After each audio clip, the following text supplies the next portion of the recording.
বিশ্বকাপে কি আসলে এমিলিয়ানো মার্টিনেজকে পাবে আর্জেন্টিনা, নাকি ছিটকে যাবেন ইনজুরিতে? স্কালোনির করা সতর্কবার্তা, ফুলফিট না থাকলে কাউকে দলে রাখবেন না তিনি। তাই প্রশ্ন একটাই, এমিকে ছাড়া কি বিশ্ব মঞ্চে নামছে ডিফেন্ডিং চ্যাম্পিয়নরা?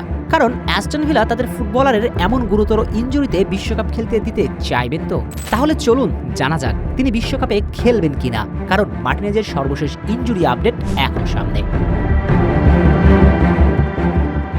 হাতে ব্যান্ডেজ, ভাঙা আঙুলের অসহনীয় ব্যথা, তবুও ব্যথাকে সহ্য করে অনুশীলনে এমিলিয়ানো মার্টিনেজ নিজেকে তৈরি করছেন আরও একবার দেশের হয়ে লড়ার জন্য, আর্জেন্টিনাকে শিরোপা জেতাতে, মেসির জন্য জীবন বাজি রাখতে।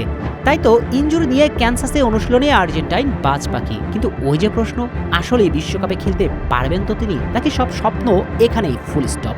মূলত এমন ইনজুরিতে একজন গোলকিপার নিজেকে সরিয়ে নেন, ক্লাবকে প্রাধান্য দেন নিজের ক্যারিয়ারকে, কারণ ক্যারিয়ারের বড় ক্ষতি হতে পারে, অনেক সময় ক্লাবই তো বাধা হয়ে দাঁড়ায়। কিন্তু এসব কিছুর তোয়াক্কা না করে নিজেকে ফিট করে তোলার জন্য ক্যানসাসের দলের সঙ্গে ইনজুরিকে বৃদ্ধাঙ্গুল দেখিয়ে দেশের হয়ে ক্যারিয়ারের দ্বিতীয় বিশ্বকাপ খেলা। কিন্তু বিশ্বকাপের দুটি প্রস্তুতি ম্যাচের দল থেকে ইতিমধ্যে ছিটকে গিয়েছেন তিনি। 7 জুন হন্ডুরাসের বিপক্ষে গোলবারে থাকতে চলেছেন জিরোনিমো রুই।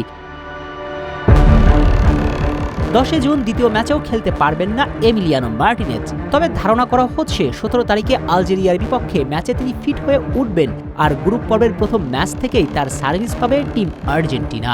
এবং তার ক্লাবকে এমি স্পষ্ট জানিয়েছেন তিনি ফিট এবং দেশের হয়ে বিশ্বকাপ খেলতে চান, ক্লাবেরও তাই কোনো আপত্তি আর নেই।